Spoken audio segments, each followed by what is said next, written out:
रघुपति राघव राजा राम, पतित पावन सीताराम।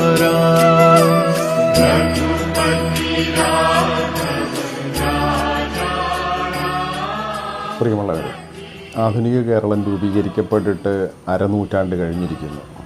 ആധുനിക കേരളം രൂപപ്പെടാനുള്ള ഒട്ടേറെ സമരങ്ങളും പ്രക്ഷോഭങ്ങളും വഴി നടക്കാനുള്ള സ്വാതന്ത്ര്യവും അതിനുവേണ്ടിയുള്ള സമരങ്ങളും സത്യാഗ്രഹങ്ങളും ഒക്കെ നടന്നിട്ട് ഒരു നൂറ്റാണ്ട് കഴിഞ്ഞിരിക്കുന്നു.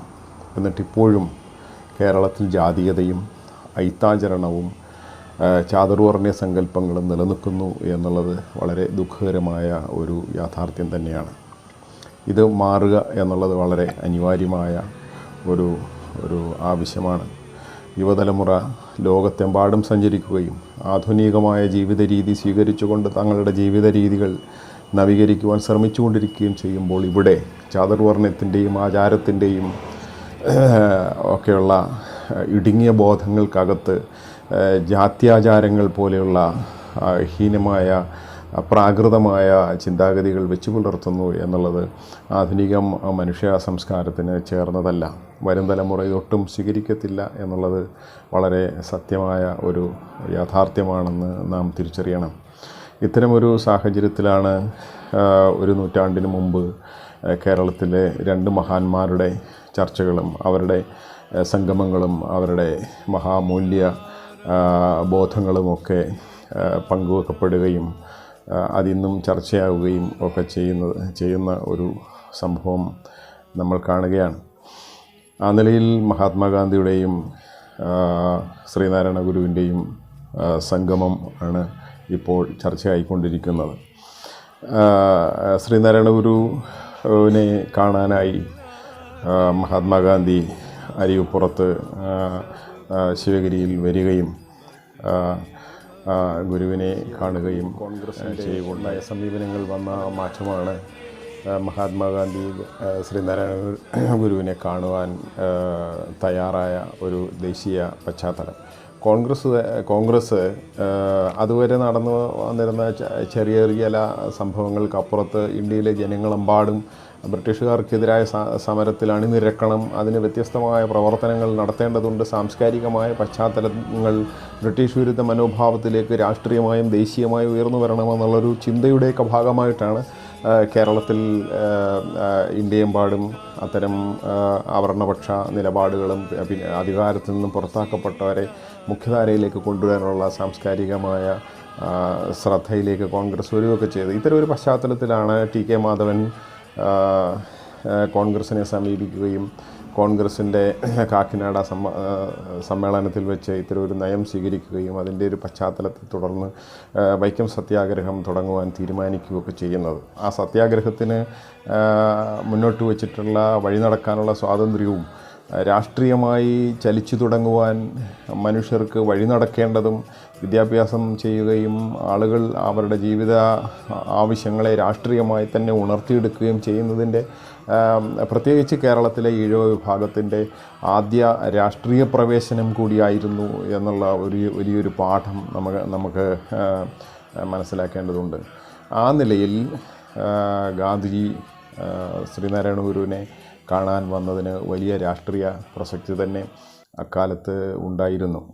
നമ്മൾ 100 വർഷം മുമ്പ് നടന്ന ഇത്തരം കാര്യത്തെ ഇന്ന് എന്തിനാണ് പുനരാലോചിക്കേണ്ടി വരുന്നത് എന്ന് നമ്മൾ ഗൗരവമായി ആലോചിക്കേണ്ട ഒരു കാര്യമാണ്.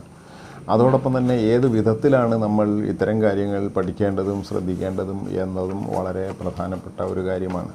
നമ്മൾ ചരിത്രത്തെ നിർജ്ജീവമായ ഓർമ്മകളായി മാത്രം പുനരാലോചന നടത്തുകയല്ല വേണ്ടത്. ഓർമ്മപ്പെടുത്തലുകൾ പുതിയ രാഷ്ട്രീയ ഉണർവുകളും സാമൂഹിക ഉണർവുകളുമായി തീരുമെന്നുള്ളൊരു ഉള്ളപ്പോൾ തന്നെ ചരിത്രത്തെ നമ്മൾ വായിക്കേണ്ടത് സക്രിയമായ പ്രവർത്തനത്തിൻ്റെ സർഗാത്മകമായ വർത്തമാന പ്രവർത്തനത്തിൻ്റെ മുന്നോടിയായി ആണ് നമ്മൾ ചരിത്രത്തെ വായിക്കേണ്ടത്. ആ നിലയിൽ ഗാന്ധിജിയുടെയും ശ്രീനാരായണ ഗുരുവിൻ്റെയും സമാഗമങ്ങളെ നമ്മൾ പുതിയ പാഠങ്ങളായി സ്വീകരിച്ചുകൊണ്ട് വേണം നമ്മൾ അത് പുനർവായനയ്ക്ക് വിധേയമാക്കുവാൻ. എനിക്ക് അക്കാര്യത്തിൽ മുന്നോട്ട് വെക്കാനുള്ളത്, ഇന്ത്യയിൽ ജനാധിപത്യം ഒരു അപകടകരമായ സാഹചര്യത്തിലാണ് എത്തി നിൽക്കുന്നത്. നമ്മൾ ജനാധിപത്യത്തെ രക്ഷിച്ചെടുക്കുവാനും ഇന്ത്യയിലെ റിപ്പബ്ലിക്കിനെ രക്ഷിച്ചെടുക്കുവാനും വേണ്ടി ഇന്ത്യൻ ഭരണഘടനയെ സംരക്ഷിക്കുകയും അതിൻ്റെ മൂല്യങ്ങളെ സംരക്ഷിക്കുകയൊക്കെ ചെയ്യാൻ വേണ്ടി ശ്രമിക്കുമ്പോൾ ഭരണഘടനയും അതോടൊപ്പം തന്നെ ജനാധിപത്യത്തെയും സംരക്ഷിക്കുവാൻ അടിസ്ഥാനപരമായി താഴെ തട്ടിൽ നിന്ന് തന്നെ ജനങ്ങൾ ചിന്തിച്ചു വരികയും ആ നിലയിൽ സംഘടിക്കുകയും ഇത്തരം ഭരണഘടനാ മൂല്യങ്ങളെ സംരക്ഷിക്കുകയൊക്കെ ചെയ്യുന്ന ഒരു ഉണർവുബോധത്തിലേക്ക്, ഒരു ഉണർവിൻ്റെ ഒരു ബോധത്തിലേക്ക് വരേണ്ടതാണ്. അതിനുവേണ്ടിയായിരിക്കണം നമ്മൾ ചരിത്രം വായിക്കേണ്ടത്. ആ നിലയിൽ കൂടിയാണ് ഗാന്ധിജിയുടെയും ശ്രീനാരായണ ഗുരുവിൻ്റെയും സമാഗമങ്ങൾ ഇന്ന് പ്രസക്തിയാകുന്നത്. അപ്പോൾ ആ നിലയിൽ നമ്മൾ ആലോചിക്കുമ്പോൾ ജനാധിപത്യത്തെ പരിപോഷിപ്പിക്കുവാനും ജനാധിപത്യത്തെ ഒരു ജീവിത മാതൃക എന്നുള്ളൊരു നിലയിൽ, ജീവിത രീതി എന്നുള്ള നിലയിൽ ആധുനിക സമൂഹത്തിന് സ്വീകരിച്ച് പോകാൻ കഴിയുന്നത് ജനാധിപത്യം മാത്രമാണെന്നുള്ളൊരു തിരിച്ചറിവിൽ നിന്നുകൊണ്ട് നമ്മൾ ജനാധിപത്യത്തെ കുറച്ചുകൂടെ ആഴത്തിലേക്ക് ഇറങ്ങി പഠിക്കേണ്ടതുണ്ട്. ജനാധിപത്യം എന്നത് ഒരു ഭരണ വ്യവസ്ഥ മാത്രമല്ല. അതായത് കമ്മ്യൂണിസ്റ്റുകളൊക്കെ പറയുന്നൊരു കാര്യമുണ്ട്, ജനാധിപത്യം ഭരിക്കാൻ വേണ്ടിയൊരു വ്യവസ്ഥ മാത്രമാണ് എന്ന ഒരു വ്യാഖ്യാനം നൽകുന്നുണ്ട്. പക്ഷെങ്കിൽ അതല്ല യാഥാർത്ഥ്യം. ജനാധിപത്യം മനുഷ്യരുടെ സാമൂഹിക ജീവിതത്തിൻ്റെ എല്ലാ വ്യക്തിതലങ്ങളും മുതൽ കുടുംബം, അതുപോലെ തന്നെ പ്രാദേശിക ഭരണ സമ്പ്രദായങ്ങൾ, കൊടുക്കൽ വാങ്ങലുകൾ, അങ്ങനെയുള്ള എല്ലാ മേഖലയിൽ തന്നെ ജനാധിപത്യത്തിൻ്റെ ജീവിത രീതികൾ നിലനിൽക്കുന്നുണ്ട്. ആ നിലയിൽ നമ്മൾ നോക്കുമ്പോൾ ജനാധിപത്യത്തിന് ഒരു സാമൂഹ്യ വശവും അതിൻ്റെ അധികാര വശവും എന്ന രണ്ട് തരത്തിൽ നമുക്ക് ഇതിനെ പഠന സൗകര്യത്തിനു വേണ്ടി വിച്ഛേദിച്ച് നമുക്ക് മനസ്സിലാക്കാൻ കഴിയും. അപ്പോൾ ജനാധിപത്യത്തിൻ്റെ ഏത് മേഖലയിലാണ് ഇവരെ നമ്മൾ കാണുക? ഗാന്ധിജിയുടെയും ശ്രീനാരായണ ഗുരുവിൻ്റെയും സമാഗമങ്ങൾ വ്യക്തമായും നമുക്ക് പറയാൻ കഴിയും അതൊരു ദാർശനികമായ കൂടിച്ചേരലായിരുന്നില്ല. കൂടിച്ചേരലിൻ്റെ വിഷയങ്ങൾക്ക് ദാർശനികമായ മാനങ്ങളൊക്കെ അതിൻ്റെ ഉൾത്തടങ്ങളിലുണ്ടെങ്കിൽ പോലും നമ്മളൊരു ദാർശനിക വ്യക്തിത്വങ്ങളുടെ ഒരു ദാർശനിക സമാഗമം എന്ന് നമുക്ക് വിശദീകരിക്കാൻ കഴിയത്തില്ല. അന്നത്തെ വഴി നടക്കാനുള്ള സ്വാതന്ത്ര്യത്തിൻ്റെയും സമൂഹത്തെ പരിഷ്കരിച്ചെടുക്കുന്നതിന് വേണ്ടുന്ന പ്രവർത്തനങ്ങളുടെയും അങ്ങനെ ഒട്ടേറെയുള്ള സാഹചര്യങ്ങളുടെ ഒരു പശ്ചാത്തലം വെച്ചുകൊണ്ടുള്ള വിഷയ സാഹചര്യങ്ങൾ വെച്ചുകൊണ്ടുള്ള ഒരു കൂടിച്ചേരലായിരുന്നു സത്യത്തിൽ അന്ന് നടന്നത്. വ്യക്തമായും ചില ചോദ്യങ്ങളും ചില ഉത്തരങ്ങളും അവരുടെ സമാഗമത്തിലൂടെ ഉയർന്നു വന്നു. അതുകൊണ്ട് തന്നെ നമ്മൾ ഈ ഗാന്ധിജിയുടെയും ശ്രീനാരായണ ഗുരുവിൻ്റെയും സമാഗമങ്ങളെ നമ്മൾ മനസ്സിലാക്കേണ്ടത് ഒരു സാമൂഹികമായ ജനാധിപത്യത്തിൻ്റെ ജീവിത രീതിയുടെ പശ്ചാത്തലത്തിലാണ്. അങ്ങനെയാണെങ്കിൽ ശ്രീനാരായണ ഗുരു എവിടെയാണ് നിലയുറപ്പിച്ചത്? ശ്രീനാരായണ ഗുരു വ്യക്തമായും സാമൂഹ്യ ജനാധിപത്യത്തിലായിരുന്നു നിലയുറപ്പിച്ചിരുന്നത്. ശ്രീനാരായണ ഗുരു അധികാര രാഷ്ട്രീയ പാർട്ടികളുടെ നേതൃത്വത്തിലോ അധികാര രാഷ്ട്രീയ ഭരണകൂടത്തിൻ്റെ ഭരണസിരാ കേന്ദ്രത്തിലോ നിലയുറപ്പിച്ച ഒരാളായിരുന്നില്ല ശ്രീനാരായണ ഗുരു. വ്യക്തമായും ശ്രീനാരായണ ഗുരു സാമൂഹിക തലത്തിൽ സാമൂഹ്യ ജനാധിപത്യത്തിൻ്റെ ഇടങ്ങളിൽ നിലയുറപ്പിച്ച ഒരു ചരിത്ര പുരുഷനായിരുന്നു. ഗാന്ധിജി ആവട്ടെ സാമൂഹിക വിഷയങ്ങൾ ഏറ്റെടുത്തുകൊണ്ട് സാമൂഹ്യ ജനാധിപത്യത്തെ പരിഷ്കരിച്ചുകൊണ്ട് സാമൂഹ്യ ജീവിതത്തെ പല വിധത്തിലുള്ള ഉണർവുകളിലൂടെ ദേശീയ രാഷ്ട്രീയ മുഖ്യധാരയിലേക്ക് ജനതയെ ഉയർത്തിക്കൊണ്ടുവരാൻ ലക്ഷ്യമിട്ടുകൊണ്ട് ഗാന്ധിജി അധികാര രാഷ്ട്രീയത്തിൻ്റെ കേന്ദ്രത്തിൽ നിൽക്കുകയും അധികാര പാർട്ടികളുടെ രാഷ്ട്രീയാധികാര പ്രശ്നങ്ങൾ ഉന്നയിക്കുന്ന സംഘടിത രാഷ്ട്രീയ നീക്കങ്ങളുടെ പ്രസ്ഥാനങ്ങളുടെ നേതൃനിലയിൽ നിൽക്കുകയും ആ ഗ്രൂപ്പുകൾ ആ നേതൃത്വങ്ങൾ സാമൂഹ്യ വിഷയങ്ങൾ ഏറ്റെടുത്തുകൊണ്ട് അവയെ പരിഷ്കരിക്കുകയും ചെയ്യുന്ന ഒരു രീതിയിലാണ്. അപ്പോൾ അതുകൊണ്ട് ഗാന്ധിജി നിലനിന്നത് വ്യക്തമായും ഒരു രണ്ട് പ്രതലത്തിലാണ് എന്ന് നമുക്ക് പറയാൻ കഴിയും. ശ്രീനാരായണ ഗുരു അങ്ങനെയല്ല, ഒരൊറ്റ പ്രതലത്തിലാണ്, സാമൂഹ്യ ജനാധിപത്യത്തിൻ്റെ പ്രതലത്തിൽ മാത്രമാണ് നിലനിന്നത്. ഗാന്ധിജി ആവട്ടെ സാമൂഹ്യ ജനാധിപത്യത്തിൻ്റെ താഴെ തട്ടിലേക്ക് ഇറങ്ങി വന്നെങ്കിലും അതെല്ലാം തന്നെ ദേശീയ മുഖ്യധാരയിലേക്ക് ജനങ്ങളെ ഉയർത്തിക്കൊണ്ടുവരാൻ അധികാരത്തിൻ്റെ കേന്ദ്രങ്ങളിലാണ് രാഷ്ട്രീയ പാർട്ടികളുടെയൊക്കെ രാഷ്ട്രീയ പ്രക്രിയകളുടെ വളരെ കേന്ദ്രീകരിക്കപ്പെട്ട കേന്ദ്രങ്ങളിലാണ് നിലയുറപ്പിച്ചത്. നമുക്ക് അറിയാവുന്ന ഒരു കാര്യം, നമ്മൾ ക്ഷേത്രപ്രവേശനത്തിൻ്റെ വിഷയത്തിനല്ല, വഴി നടക്കാനുള്ള സ്വാതന്ത്ര്യത്തിൻ്റെ വിഷയത്തിനാണ് അന്ന് സമാഗമം നടന്നത്. പ്രധാനപ്പെട്ട വൈക്കം സത്യാഗ്രഹം ജാതിപരമായ കാരണങ്ങളാൽ ക്ഷേത്ര പരിസരത്തുള്ള വഴിയെ നടക്കാനുള്ള അനുവാദമില്ലാത്തതുകൊണ്ട്, അവർണ വിഭാഗത്ത് നടക്കാനുള്ള അനുവാദമില്ലാഞ്ഞതുകൊണ്ട് അവർണ വിഭാഗങ്ങൾ ആ വഴിയെ, ക്ഷേത്ര പരിസരത്തുള്ള വഴിയെ നടക്കാനുള്ള സ്വാതന്ത്ര്യത്തിന് വേണ്ടിയാണ് സത്യാഗ്രഹം നടത്തിയത്. അതൊരു കേന്ദ്രീകൃത രാഷ്ട്രീയ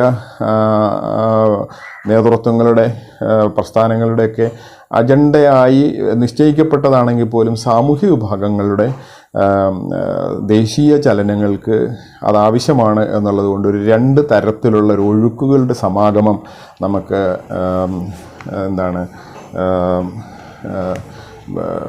സത്യാഗ്രഹത്തിൽ നമുക്ക് കാണാൻ കഴിയും. വൈക്കം സത്യാഗ്രഹത്തിൽ നമുക്ക് കാണാൻ കഴിയും. എങ്കിലും ഗാന്ധിജിയും ശ്രീനാരായണ ഗുരുവും തമ്മിലുള്ള ചില വ്യത്യാസങ്ങളും നമ്മൾ മനസ്സിലാക്കേണ്ടതുണ്ട്. ഈ വ്യത്യാസം മാത്രമല്ല, ആദ്യം പറഞ്ഞതുപോലെ സാമൂഹ്യ തലത്തിൽ നിലയുറപ്പിച്ച ശ്രീനാരായണ ഗുരുവും എന്നാൽ സാമൂഹ്യ വിഷയങ്ങൾ ഏറ്റെടുത്തുകൊണ്ട് അധികാരമേഖലയിൽ നിലയുറപ്പിച്ച ഗാന്ധിജിയും എന്നുള്ള വ്യത്യാസം മാത്രമല്ല, മറ്റൊട്ടേറെ കാര്യങ്ങളിലും വ്യത്യാസങ്ങളുണ്ടായിരുന്നു. ഗാന്ധിജിയും ശ്രീനാരായണ ഗുരുവും തമ്മിലുള്ള ഒരു പൊരുത്തം ജാതി മാറണം, ജാതിയുടെ ആചാരങ്ങൾ അയിത്തം മാറണം, ഇത്തരം കാര്യങ്ങളൊക്കെ ഗാന്ധിജിയും ശ്രീനാരായണ ഗുരുവും കൂടെ യോജിപ്പുള്ളപ്പോൾ തന്നെ ചാതുർവർണ്ണ്യം, ജാതി വിവേചനങ്ങൾക്ക് കാരണമാകുന്ന ചാതുർവർണ്ണ്യത്തിൻ്റെ കാര്യത്തിൽ ശ്രീനാരായണ ഗുരുവും ഗാന്ധിജിയും തമ്മിൽ ഭിന്ന അഭിപ്രായം ഉള്ളവരായിരുന്നു എന്നുള്ളത് വളരെ വ്യക്തമാണ്. അതാണ് അരികുപ്പുറത്തെ മാവിൻ്റെ ഇലകളുടെ ഉദാഹരണങ്ങളൊക്കെ ഇന്ന് വ്യാപകമായ ആളുകൾക്ക് അറിയാവുന്ന ഒരു കാര്യമാണ്. വൈവിധ്യങ്ങൾ പ്രകൃതിപരമാണ് എന്ന് ചൂണ്ടിക്കാണിച്ച ഗാന്ധിജിയോട് അതിൻ്റെ സത്തയെല്ലാം ഏകരൂപമാണ്, അതിൻ്റെ സത്തയെല്ലാം ഒന്നാണ്, മാവിൻ്റെ ഇലകളെല്ലാം ഒരേ രുചിയായിരിക്കും, അതിൻ്റെ ചാറിനെല്ലാം ഒരേ സ്വഭാവമാണ് എന്ന് ഗുരു മറുപടി പറയുന്നുണ്ട്. അപ്പോൾ ചാതുർവർണ്ണ്യത്തിൻ്റെ കാര്യത്തിൽ ഗാന്ധിജി വർണ്ണവ്യവസ്ഥയെ പ്രകൃതിയുടെ വൈവിധ്യം എന്നുള്ളൊരു നിലയിൽ അംഗീകരിക്കുമ്പോൾ തന്നെ ശ്രീനാരായണ ഗുരു അത് അംഗീകരിച്ചിരുന്നില്ല. അക്കാര്യത്തിൽ വ്യത്യസ്തമായ അഭിപ്രായം ഗാന്ധിജിയും ശ്രീനാരായണ ഗുരുവും തമ്മിൽ ഉണ്ടായിരുന്നു. അതോടൊപ്പം തന്നെ നമുക്കറിയാം, ഗാന്ധിജി ബ്രിട്ടീഷുകാരുടെ അധികാര കോളനി വാഴ്ചയ്ക്ക് എതിരായി സ്വാതന്ത്ര്യത്തിന് വേണ്ടിയാണ് നിലപാട് ഉറപ്പിച്ച ഒരു രാഷ്ട്രീയ പ്രവർത്തനത്തിൻ്റെയും സാമൂഹികമായി അത് ഏറ്റെടുക്കുകയും ചെയ്യുന്നതിലേക്ക് എത്തിയത്. അപ്പം ബ്രിട്ടീഷ് വിരുദ്ധ നിലപാടാണ് ഗാന്ധിജിക്ക് ഉണ്ടായിരുന്നത്. എന്നാൽ ശ്രീനാരായണ ഗുരു അങ്ങനെയല്ല. ശ്രീനാരായണ ഗുരുവിൻ്റെ നിലപാട് ബ്രിട്ടീഷുകാർ ഇവിടെ അധികാരം സ്ഥാപിച്ചതുകൊണ്ടാണ് സവർണരും ബ്രാഹ്മണ വിഭാഗങ്ങളും നാളെ അതുവരെ അധികാരം ഇരിക്കുകയും അതിന് കീഴിൽ അവർണ വിഭാഗങ്ങൾക്ക് സ്വാതന്ത്ര്യം ഇല്ലാതിരിക്കുകയും സന്യസിക്കാൻ പോലും കഴിയാതിരുന്നൊരവസ്ഥ നിലനിന്നിരുന്നിടത്ത് ബ്രിട്ടീഷുകാരുടെ കൈകളിലേക്ക് അധികാരം വന്നപ്പോൾ അധികാരത്തിൻ്റെ ഒരു മാറ്റം സംഭവിച്ചതിൽ കൊണ്ടാണ് തനിക്ക് സന്യസിക്കാൻ കഴിഞ്ഞത് എന്ന് ഒരു മനോഭാവം ആണ് ശ്രീനാരായണ ഗുരുവിന് ഉണ്ടായിരുന്നത്. അതുകൊണ്ട് തന്നെ ശ്രീനാരായണ ഗുരുവിന് ബ്രിട്ടീഷുകാർ പോവുക ബ്രിട്ടീഷുകാർ നമുക്ക് സ്വാതന്ത്ര്യം തന്നവരാണ്, അവർ വിജയിക്കുവാൻ നമ്മൾ പ്രാർത്ഥിക്കണമെന്ന് ഒന്നാം ലോകമഹായുദ്ധത്തിൻ്റെ പശ്ചാത്തലത്തിൽ ഗുരു ചില ചോദ്യങ്ങൾക്ക് പ്രതികരിക്കുന്നുണ്ട്. അപ്പം ബ്രിട്ടീഷുകാരുള്ള മനോഭാവത്തിൽ ഗാന്ധിജിയുടെ മനോഭാവമായിരുന്നില്ല ശ്രീനാരായണ ഗുരുവിൻ്റെ മനോഭാവം. അതായത് ബ്രിട്ടീഷുകാർ പോയാലും ഇവിടെയുള്ള പഴയതുപോലെയുള്ള സവർണ അധികാരത്തിലേക്ക് വരാനാണ് ഇടയെങ്കിൽ സംഗതികൾ കൊണ്ട് സ്വാതന്ത്ര്യം കൊണ്ട് ഫലമില്ലാത്ത അവസ്ഥയായിരിക്കും സംഭവിക്കാൻ ഇട എന്നാണ് ശ്രീനാരായണ ഗുരുവിൻ്റെ നിലപാട്. അതുപോലെ തന്നെ ഗാന്ധിജി, നമുക്കറിയാം, ഗാന്ധിജി കോൺഗ്രസിൻ്റെ ദേശീയ നേതൃത്വത്തിലുള്ളതാണ്, അധികാര രാഷ്ട്രീയത്തിൻ്റെ നേതൃത്വത്തിലുള്ളതാണ്. അപ്പം ഗാന്ധിജി ഇന്ത്യയിലുള്ള ജനങ്ങളെ മുമ്പാടും ഉയർത്തിക്കൊണ്ടുവരാൻ വേണ്ടി 2 തരത്തിലുള്ള മുദ്രാവാക്യങ്ങൾ വെച്ചിരുന്നു. അതായത് നിസ്സഹകരണ പ്രസ്ഥാനം, ഉപ്പ് സത്യാഗ്രഹം, ക്വിറ്റ് ഇന്ത്യ പോലെയുള്ള കാര്യങ്ങൾ മാത്രമല്ല, ഗാന്ധിജി ഗ്രാമസ്വരാജ്യം, അതോടൊപ്പം തന്നെ ഹിന്ദു സ്വരാജ്യം എന്ന് പറയുന്ന സാമൂഹിക വിഷയങ്ങളെയും അതായത് സാമൂഹ്യ ജനാധിപത്യത്തെയും രാഷ്ട്രീയ ജനാധിപത്യത്തെയും സമന്വയിപ്പിച്ച ഒരു ദേശീയ സ്വാതന്ത്ര്യത്തിൻ്റെ ഒരു സങ്കല്പം ഗാന്ധിജിക്ക് ഉണ്ടായിരുന്നു. എന്നാൽ ശ്രീനാരായണ ഗുരു അങ്ങനെയല്ല. ആധുനിക വ്യവസായവൽക്കരണത്തെയാണ്, ആധുനിക വിദ്യാഭ്യാസത്തെയും ആധുനിക സാങ്കേതിക വിദ്യയെയും ആധുനിക വ്യവസായവൽക്കരണത്തെയും ആണ് ശ്രീനാരായണ ഗുരു മുന്നോട്ട് വെച്ചത് എന്ന് നമുക്ക് എല്ലാവർക്കും അറിയാം. അതുകൊണ്ട് തന്നെ ഇത്തരം കാര്യങ്ങൾ, ഭിന്നാഭിപ്രായങ്ങൾ ഗാന്ധിജിയും ശ്രീനാരായണ ഗുരുവും തമ്മിൽ ഉണ്ടായിരുന്നു എന്നും നമ്മൾ മനസ്സിലാക്കേണ്ടുന്ന കാര്യമാണ്. ഈ ഭിന്നതകളും എന്ന് പറഞ്ഞാൽ ശ്രീനാരായണ ഗുരുവും ഗാന്ധിജിയും തമ്മിലുള്ള ഈ വ്യത്യാസവും യോജിപ്പും, ഏതൊക്കെ കാര്യത്തിലാണ് യോജിപ്പ്, ഏതൊക്കെ കാര്യത്തിലാണ് ഭിന്നതകൾ എന്നതിൻ്റെ അടിസ്ഥാനത്തിൽ, ഭിന്നതകളുടെ പേരിൽ ആ പക്ഷം പിടിച്ച് അതുകൊണ്ട് മുഴുവൻ ശ്രീനാരായണ ഗുരു ഗാന്ധിജിക്ക് എതിരായിരുന്നെന്ന് പറഞ്ഞുകൊണ്ട് അങ്ങനെ ഒരു പക്ഷം നിന്നുകൊണ്ട് വേണമെങ്കിൽ ഒരു ഏകപക്ഷീയമായൊരു വാദം വേണമെങ്കിൽ ആളുകൾക്ക് ഉയർത്താവുന്നതാണ്. അതുപോലെ തന്നെ ശ്രീനാരായണ ഗുരു ബ്രിട്ടീഷുകാർക്ക് വേണ്ടി വാദിച്ച ആളാണ് എന്നുള്ള ചില നിലപാടുകളുണ്ട്. ശ്രീനാരായണ ഗുരു മുതലാളിത്തത്തിൻ്റെ ആളാണെന്നും മുതലാളിത്തവൽക്കരണത്തിൻ്റെ, വ്യവസായവൽക്കരണത്തിൻ്റെ പക്ഷം നിന്നുകൊണ്ട് ബ്രിട്ടീഷ് പക്ഷപാതിയായിരുന്നു. അതുകൊണ്ട് തന്നെ ബ്രിട്ടീഷുകാർ കൊടുത്ത പട്ടും വളയം സ്വീകരിച്ച ആളാണ് കുമാരനാശാൻ എന്നൊക്കെ EMS പറഞ്ഞതുപോലെ, അങ്ങനെ ഈ ശ്രീനാരായണ ഗുരുവിനെതിരായൊരു നിലപാടും വേണമെങ്കിൽ സ്വീകരിക്കാവുന്നതാണ്. പക്ഷെങ്കിൽ നമ്മൾ ഇതിൻ്റെ സമന്വയ മേഖല എവിടെയെന്ന് നമ്മൾ ഇന്ന് ആലോചിക്കേണ്ടുന്ന ഒരു കാര്യമാണ്. നമുക്ക് ഏതെങ്കിലും ഒരു പക്ഷത്തെ നിഷേധിക്കുകയും ഒരു ഭാഗത്തെ മാത്രം കേവലമായി സ്വീകരിക്കുകയും ചെയ്യുന്നൊരു സമീപനമല്ല ഇക്കാലത്ത് നമ്മൾ എടുക്കേണ്ടത്. ഗുണപരമായതിന് എല്ലാ വ്യക്തികളിലുമുള്ള ഗുണപരമായ കാര്യങ്ങളെ നമ്മൾ ചേർത്ത് പിടിക്കുന്ന ഒരു സങ്കല്പത്തിലേക്കാണ് നമ്മൾ എത്തേണ്ടത്. ആ നിലയിൽ പരിശോധിക്കുമ്പോൾ ശ്രീനാരായണ ഗുരു ഉയർത്തിപ്പിടിച്ചതും അതുപോലെ തന്നെ മഹാത്മാഗാന്ധി ഉയർത്തിപ്പിടിച്ചതുമായ മൂല്യങ്ങളെ ചേർത്ത് പിടിക്കുകയാണ് നമ്മൾ ചെയ്യേണ്ടത്. നമുക്കറിയാം, ആധുനിക സമൂഹത്തിന് യോജിക്കുന്ന, ആധുനിക സമൂഹത്തിൻ്റെ അടിസ്ഥാന സങ്കല്പങ്ങളായി വരേണ്ടുന്ന സാഹോദര്യം, നീതി, മത സൗഹാർദ്ദം, എല്ലാ മതങ്ങളുടെയും സാരം ഒന്നാണ് എന്ന് പറയുന്ന അതുപോലെയുള്ള അനവധി മൂല്യസങ്കല്പങ്ങളെ, ആധുനിക സമൂഹത്തിന് സ്വീകരിക്കാൻ കഴിയുന്ന മൂല്യസങ്കല്പങ്ങളെ ശ്രീനാരായണ ഗുരു മുന്നോട്ട് വെക്കുകയുണ്ടായി. മറ്റൊരു പ്രധാനപ്പെട്ട കാര്യം ഇതിനിടയ്ക്ക് നമ്മൾ ഓർക്കേണ്ടത്, ഗാന്ധിജി ശ്രീനാരായണ ഗുരുവിനോട് ചോദിക്കുന്നുണ്ട്, നമ്മൾ ഭൗതിക മോക്ഷത്തിനു വേണ്ടിയും കൂടി, ഭൗതിക സ്വാതന്ത്ര്യത്തിന് വേണ്ടിയും കൂടിയാണ് ശ്രമിക്കുന്നത്, അത് വിജയം കാണുമോ എന്ന് ശ്രീനാരായണ ഗുരുവിനോട് ഗാന്ധിജി ചോദിക്കുന്നുണ്ട്. അപ്പോൾ ഭൗതിക മോക്ഷത്തിൻ്റെ സങ്കീർണത ഓർത്താൽ ഗാന്ധിജി ഒന്നുകൂടി ജനിക്കേണ്ടി വരും എന്നാണ് ശ്രീനാരായണ ഗുരു പറഞ്ഞത്. ഭൗതിക മോക്ഷത്തിൻ്റെ സ്വാതന്ത്ര്യത്തിന് ജാതി തടസ്സമാണെന്നും മതവാദങ്ങൾ തടസ്സമാണെന്നും തിരിച്ചറിയുകയും അത് പിന്നീട് അയിത്ത ആചരണത്തിനെതിരെയും വഴി നടക്കാനുള്ള സ്വാതന്ത്ര്യവും ഇതുപോലുള്ള കാര്യങ്ങളും മതസൗഹാർദ്ദമൊക്കെ ഉയർത്തിപ്പിടിച്ച ജാതിക്ക് തൻ്റെ രക്തം തന്നെ, ജീവൻ തന്നെ നൽകേണ്ടി വന്ന അവസ്ഥയൊക്കെ നമുക്കറിയാം. അതുകൊണ്ട് തന്നെ ശ്രീനാരായണ ഗുരു എല്ലാ മതങ്ങളുടെയും സാരം ഒന്നാണ് എന്ന് പറഞ്ഞതിനോട് ചേർത്ത് വെച്ച് ഗാന്ധിജിയുടെ ജീവനെ സാക്ഷിയാക്കിക്കൊണ്ട് നമുക്ക് പറയാൻ കഴിയുന്നൊരു കാര്യമാണ് മതസാഹോദര്യത്വം, മതസൗഹാർദ്ദം എന്ന ഗാന്ധിജിയുടെ ജീവൻ കൊടുത്ത, രക്തം കൊടുത്ത ആ ഒരു സാഹോദര്യബോധം, ആ സൗഹാർദ്ദബോധം ചേർത്ത് പിടിക്കേണ്ടതാണ്. ശ്രീനാരായണ ഗുരുവിൻ്റെ ആ മൂല്യബോധത്തെയും ഗാന്ധിജിയുടെ ആ മൂല്യബോധത്തെയും നമ്മൾ ചേർത്ത് പിടിക്കേണ്ടതാണ്. ഇന്നത്തെ കാലത്ത് നമ്മൾ നേരിടുന്ന ഏറ്റവും വലിയൊരു പ്രതിസന്ധി ഇത്തരം സാഹോദര്യവും നീതിയും സമഭാവനയും ഒക്കെ തന്നെ നമ്മൾ നമുക്ക് വിശ്വാസത്തോടുകൂടി ആശ്രയിക്കാൻ കഴിയുന്ന ഇന്ത്യൻ ഭരണഘടനയും അതിനനുസരിച്ച് ആ ഇന്ത്യൻ റിപ്പബ്ലിക് എന്ന സങ്കല്പവും ജനാധിപത്യവും ഇഞ്ചിഞ്ചായി ഇല്ലായ്മ ചെയ്യുകയും ഇതൊരു ചാതുർവർണ്ണ്യാധിഷ്ഠിത ജാതി വിവേചനങ്ങളുടെ ഒരു ഇന്ത്യയാക്കി മാറ്റുവാൻ തീവ്രമായി ശ്രമിച്ചുകൊണ്ടിരിക്കുകയും ചെയ്യുന്ന പശ്ചാത്തലത്തിൽ നമുക്ക് ശ്രീനാരായണ ഗുരുവിൻ്റെയും ഗാന്ധിജിയുടെയും മഹാത്മാഗാന്ധിയുടെയും ഇത്തരം മൂല്യങ്ങളെ ചേർത്ത് പിടിക്കുകയും ആ മൂല്യങ്ങളെ ഇന്ത്യൻ ഭരണഘടനയുടെ ആമുഖങ്ങളിൽ ആലേഖനം ചെയ്യപ്പെടുകയും ചെയ്ത അംബേദ്കറിൻ്റെ മൂല്യബോധത്തെയും നമ്മളൊരു മൂല്യ സമുച്ചയം എന്നുള്ള നിലയിൽ ചേർത്ത് പിടിച്ച് മുന്നോട്ട് പോകുവാൻ, ഇന്ത്യയെ രക്ഷിക്കുവാൻ, നമ്മളുടെ ജീവിതത്തിൻ്റെ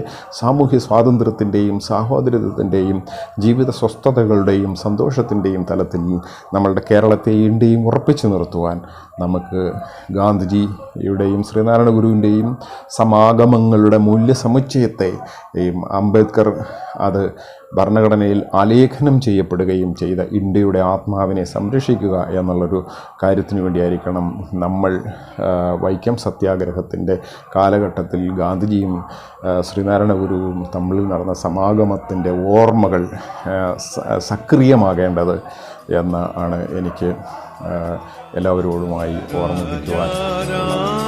പതിത പാവൻ സീതാരാം.